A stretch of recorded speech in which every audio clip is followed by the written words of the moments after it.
What does smoking do to your body? Take a look. Every time you inhale that cigarette, do think that, hey, I'm breathing in carcinogens, I'm breathing in toxins. But the nicotine in those cigarettes, what it does is it causes your heart rate to increase, causes an increase in respiration, increases your blood pressure. What the nicotine does in your brain, you see those nerve cells, it increases the release of dopamine. That's a pleasure center in your brain.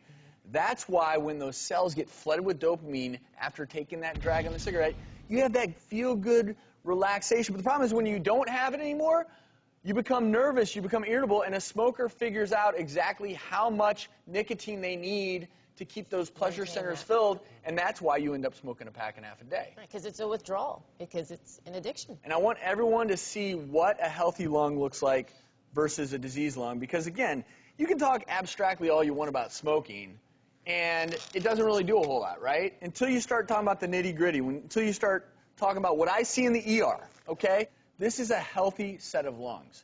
Nice color, nice size. This is someone who smoked their whole life. Just compare the colors. But what's happening inside this lung, and this is a cross-section, this is what we call early emphysema. It's pretty obvious to the naked eye that this is disease compared to this, right? When this patient comes to the ER, I'm going to show you how they're breathing. Needing oxygen, and I'm telling you right now, you smoke your whole life. I can tell the minute someone walks into the ER if they spent their life smoking. And what people don't tell you when you start smoking in your teens and your 20s is they don't tell you what it's going to be like when you reach 40 or 50 or 60, and every breath you take is a struggle. Because those lungs are less flexible, less pliable. That's why they can't.